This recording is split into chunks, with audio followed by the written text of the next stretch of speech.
Jason, thanks for coming on the show, man. Really appreciate it. Yeah, thanks for having me. I'm excited to be here. Yeah, for sure. And I've been following what you're up to for a while, and you have quite a story to tell. I think a good jumping off point might just be, can you talk a little bit, for those that don't know you, can you talk a little bit about your background starting an agency and how you got to where you are today? Yeah, I mean, I'm a lot like a lot of people where I'm an accidental agency owner, right?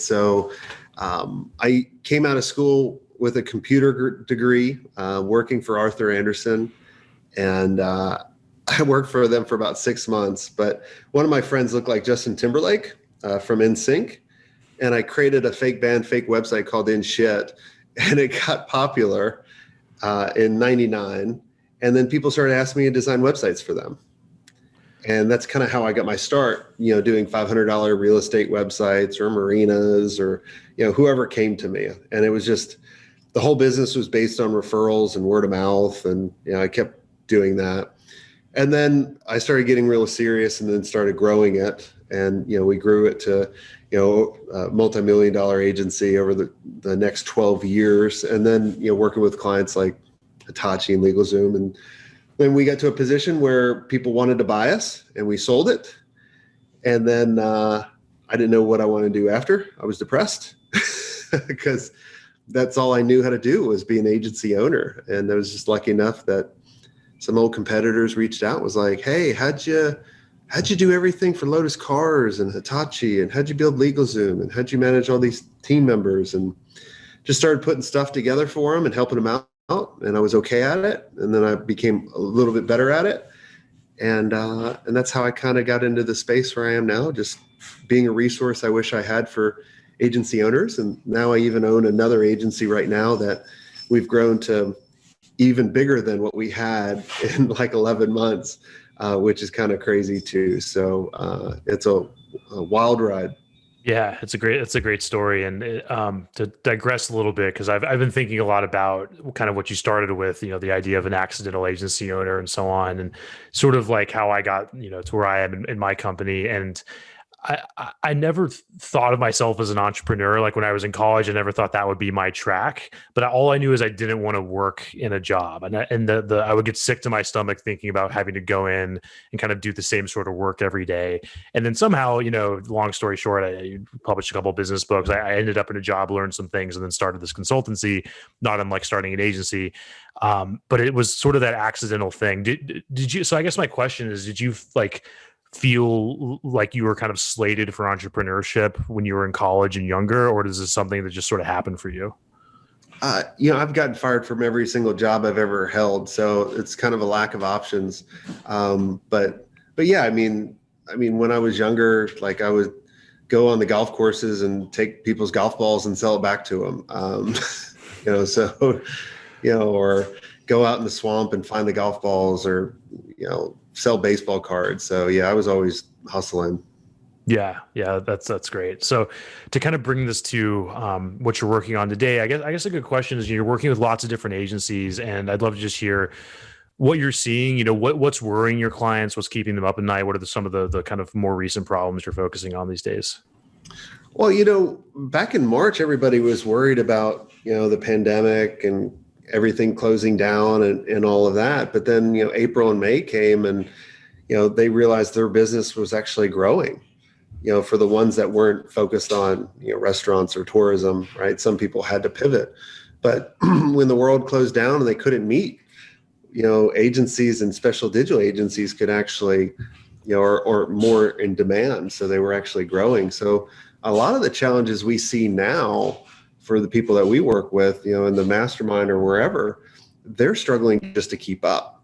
And it's all about really what systems can we actually, implement in order to not build that agency prison around them, right? So like, think about, like, you get really busy and then they have to do more and more work. But if they're not charging enough, right, they can't hire more people.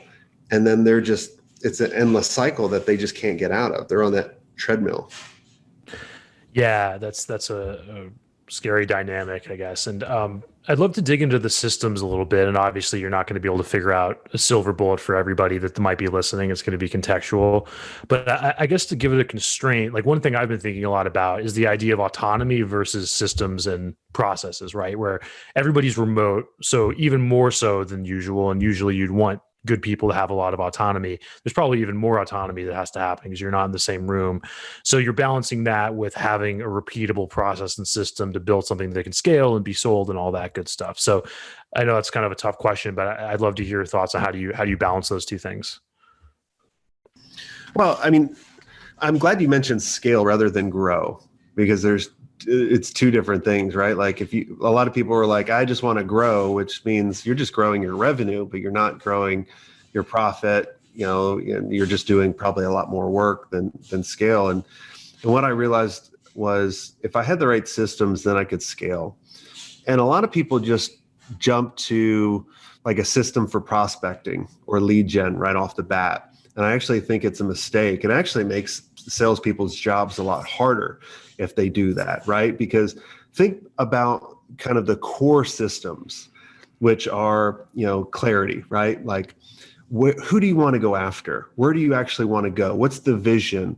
What's the core values? What do you guys believe in order to make sure you have the right people on your team, right? So, as we do this interview, I haven't worn a tie in like 6 years, right? Like, I will never wear a business suit ever again.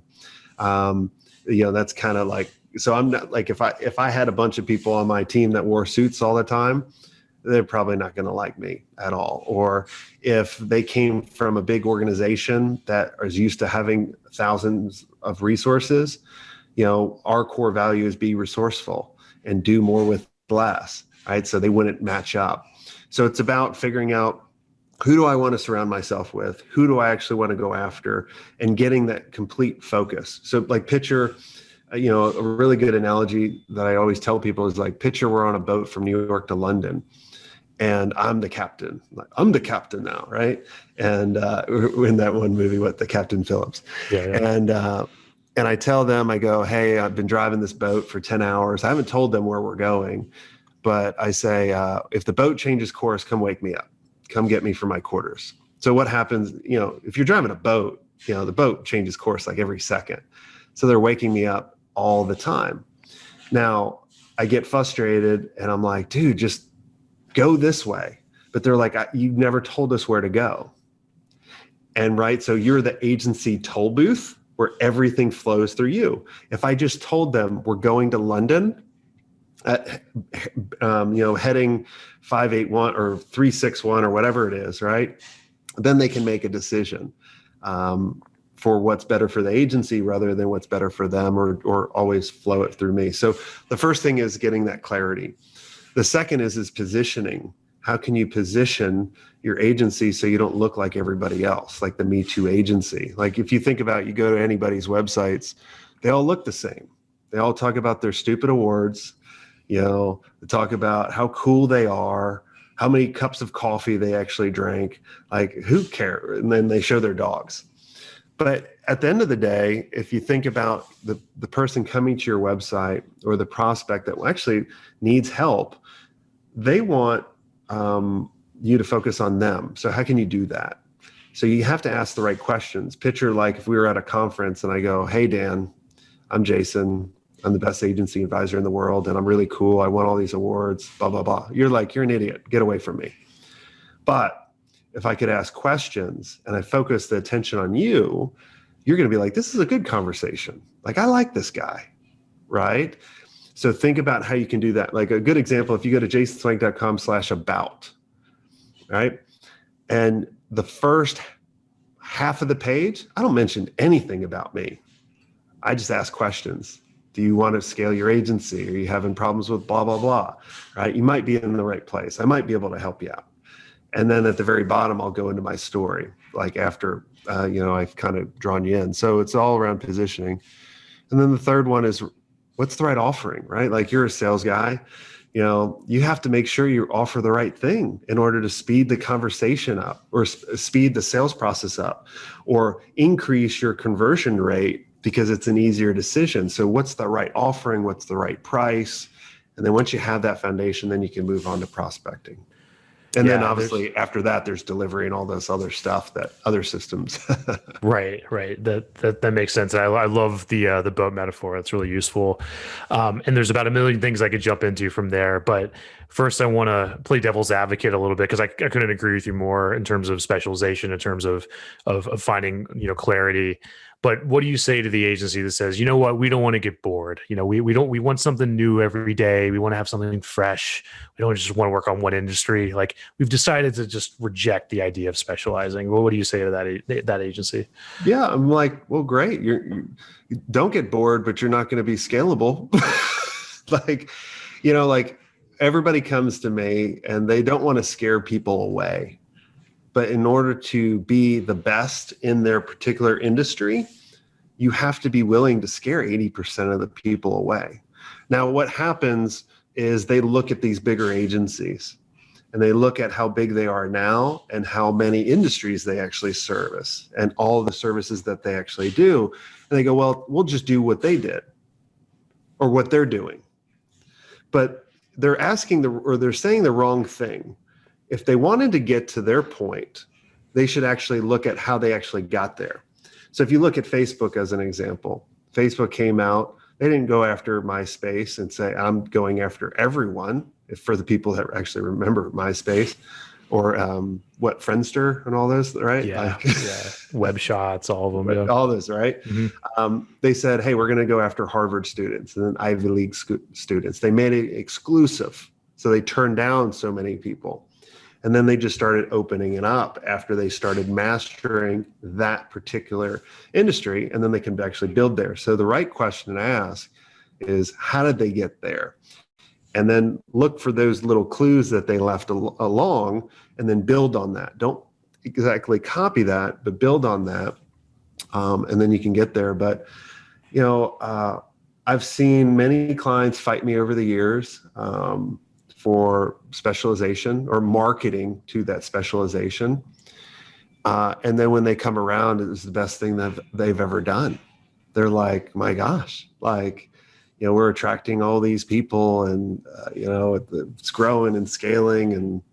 And here's the other deal. You still can take on work outside of that niche or that specialization. You're just marketing to that niche. Right. I think that's really key. And I know that I've sort of like broad framed how I think about specialization, and we're trying to solve, I think, similar problems from different angles. We're helping out with the prospecting front and so on, where it's less about like just finding one niche and more about true specialization. So, for example, we have clients that we recommend, hey, go after these few niches that have similar commonalities for these few services as opposed to doing everything under the sun. So, and I've had to sort of like rethink just straight up niching a little bit. I'd love to hear how that compares to your experience. Well, I mean, you can do a vertical, niche, right? Like, which is based on an industry, or you can do a horizontal, which is based on a technology or an offering.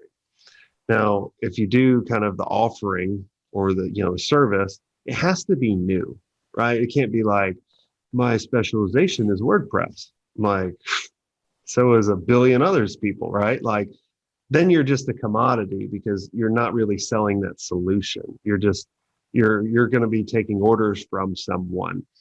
But like the best of both worlds is to figure out where the horizontal and the vertical actually meet. And you really start building yourself a huge moat around you, right? Because then you can really understand who your clients are, what they actually need, how you can actually help them, and you can actually be more efficient. Too many agencies look at, and they go back to like what we were talking about in the beginning of like, I want to grow to a $10 million agency. Oh, cool. I know a lot of $10 million agencies, and a lot of them aren't profitable. And they always brag, oh, I'm the number one HubSpot partner or whatever it is. And I'm like, right, you're not profitable. You're not worth anything. But like, and they don't focus on the net profit. So when you specialize, you'll get more efficient, at less the stressed, stuff that you do, because now things are more repeatable when they're more repeatable, now you're more scalable. Then ultimately it ends up with what you want as an agency owner, where you have the freedom to pick and choose to do what you want, because because you've done the foundational work. Yeah, I think that's really key. And to shift gears a little bit, so one thing you talked about earlier was kind of the idea of culture, and not having to wear a tie, or making sure you're prioritizing people that focus on doing more with less, and all these sorts of things.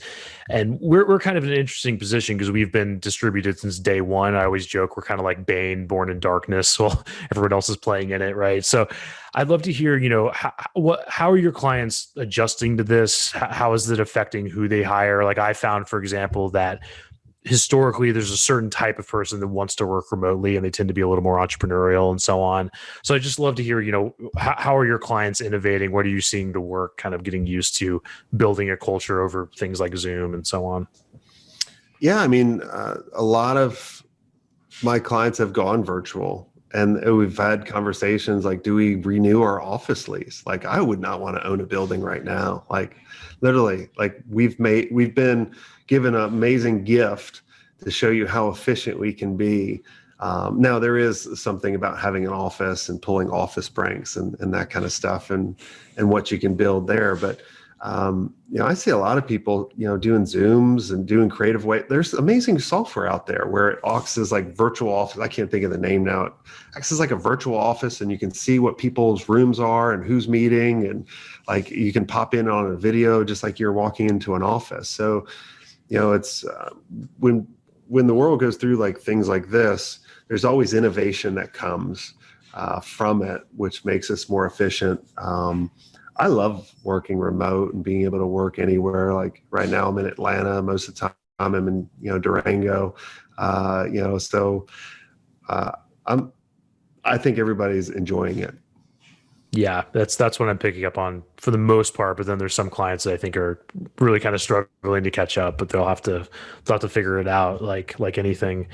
One trend that I've sort of picked up on, and I think you've had people on the show recently that have talked about it, is the idea of a more flexible agency model, right? Where there might be fewer employees, maybe it's more strategic partners, white label models, all these sort of things. I'd love to hear kind of what you're seeing in that regard and what's interesting you. Yeah, I used to think, you had to have like 100 people, like we did, right? Like, but not now, right? Like, but I don't think you can. And I've interviewed people on the show where everyone was contractors and they were the only employees. And it works really well. You can build an amazing business. Like one of our clients, close to 8 figures, and he's the only employee. But here's the problem. When he goes to sell, like, we've been buying a ton of agencies lately, huge red flag if he's the only employee and they're all contractors, even though he has his operations person as a contract, all that kind of stuff. So I kind of look at it as like a hybrid model. How can we have the leadership team? How can we have the managers and project managers, account managers, all full time, but then the execution is, leveraged to white label or contractors or whatever it is, so you can scale up and down.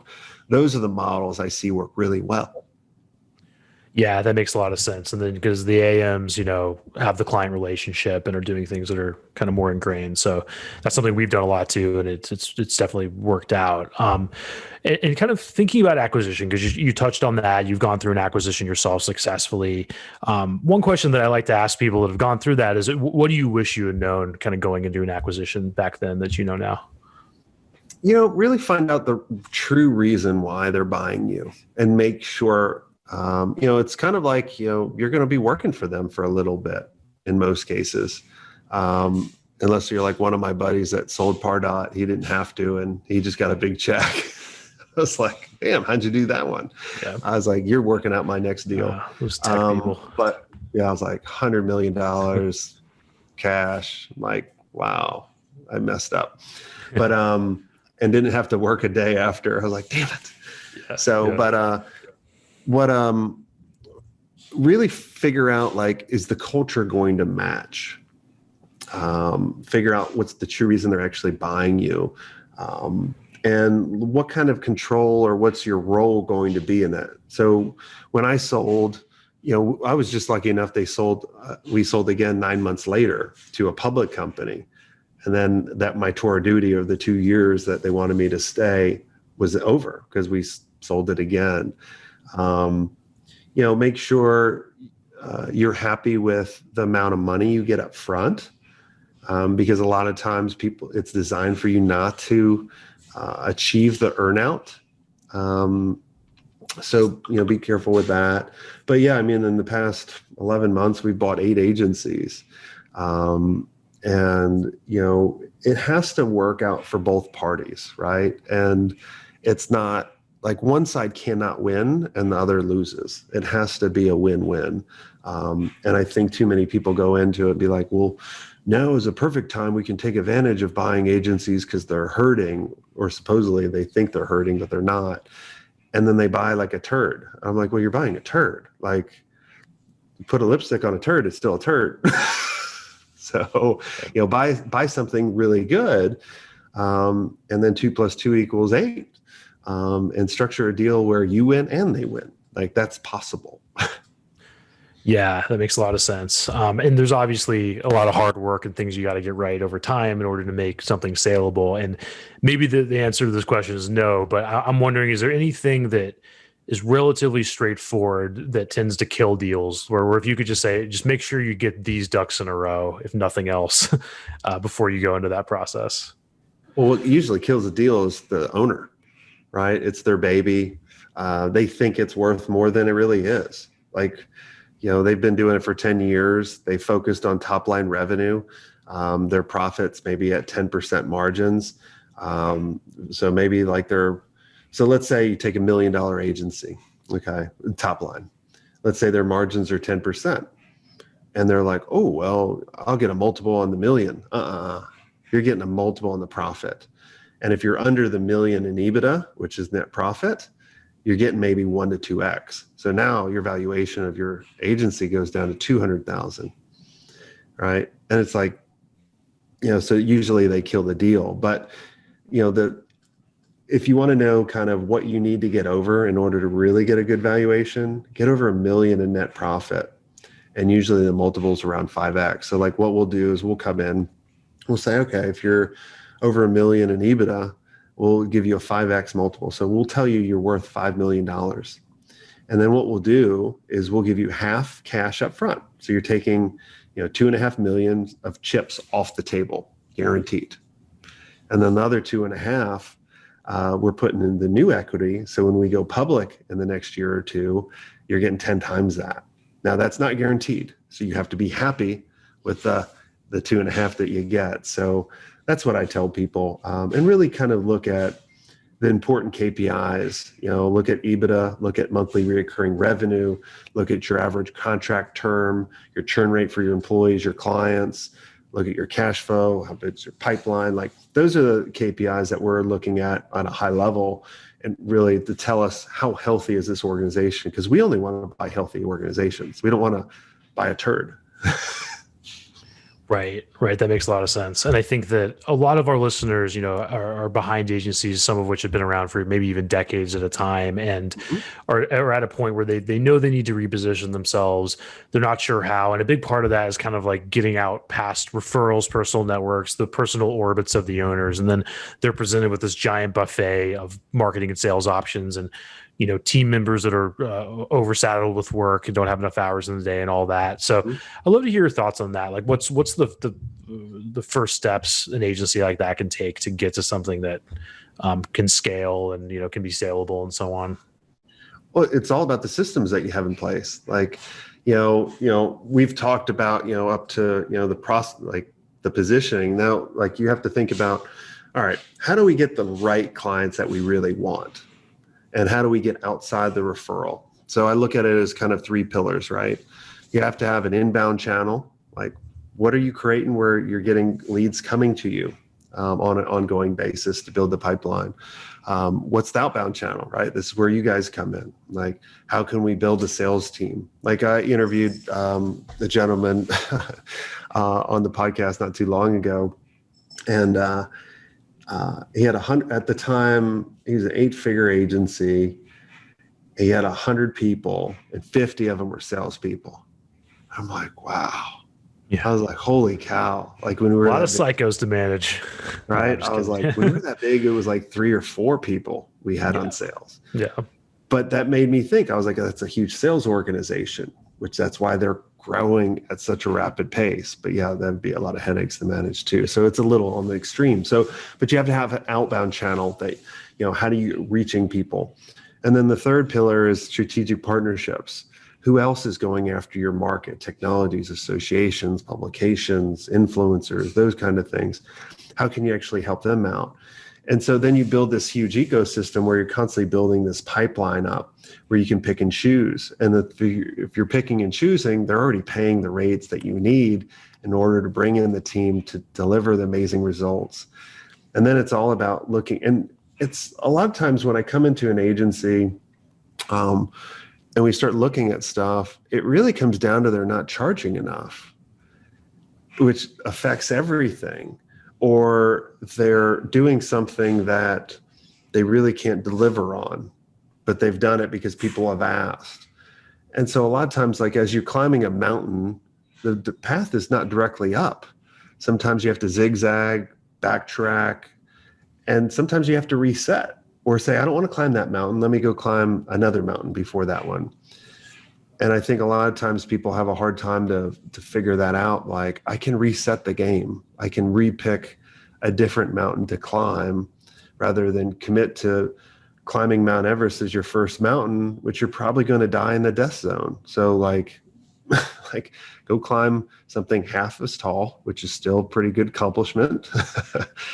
And, acclimate, get used to it. And then you can try that when you're ready.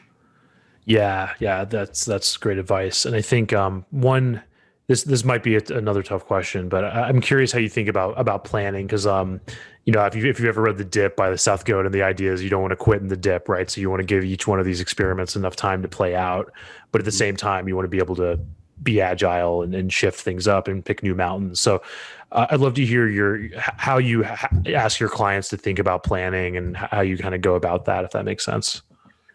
It all goes back to what they want, right? Like, and figuring out why do they actually want it, and not just saying like, too many people come to me and say, I want to sell an agency like you. Like, well, why? What are you going to do with it? Oh, I don't know. I just want to get to that top of the mountain. Well, that's stupid. Like, I'm like, why do you want it? Like, what do you really want? Like, if money wasn't an issue, what would you actually do? And figure that out, figure out the passion, figure out what your superpower is, right? Like that self-awareness that Gary Vaynerchuk always talks about. It's true, right? Figure out that purpose. And then you'll know quickly and like trusting your gut, like, do I need to switch the plan? Like, I actually disagree with Seth Godin in The Dip, right? Like, even though I've had him on the show, I love him to death. But if you're in the dip and you're like, this is the wrong decision, that's all right. Go back. Like, even though it's going to go up. Like, for example, when I sold the agency, I developed an iPhone app that took pictures of everything that you ate and gave you a visualization, and you could overlay your emotions on it, right? This was in 2012, okay? Right before everybody started taking pictures of their stupid food. I quit in the dip because I hated it. I didn't like it. I didn't want to do it. But it could have been really hugely successful, but I would have been miserable doing it. Right. Yeah, that makes a lot of sense. And I think, I think the idea is to get in touch with that sooner rather than later, right? So you're not enduring the dip too much. But that's really really helpful, and that's great advice. And I don't mind if you're in the dip and you quit. Like, yeah, you can go through tons of dips. Like, if you don't think you're never going to go through a dip, you never pushed yourself hard enough. Right. It's like but you might want to pick a new dip to go through, I guess, is kind of the idea. Makes a lot of sense. Cool. So Jason, kind of getting towards the end of the time, I'd love to hear, what are you working on these days? What's new? What do you got on the docket? I mean, the biggest thing is just putting out content and being that resource that I wish I had for the first agency. And the newest thing that we're working on is just buying agencies, to create this ultimate group of this super agency and see where it takes us. And we're learning a lot going through it. It's buying agencies as fast as we are and putting these groups of people together is a huge learning curve. It's a lot of fun. Yeah, yeah, I can imagine for sure. How can people get in touch with you? Go to my website, jasonswenk.com. Swenk is SWENK, or you can go to Swenkit, swenk.it. It goes to the same website. So it's sometimes easier to remember. Awesome. Awesome. Thanks so much, man. I appreciate your time. Thanks for having me.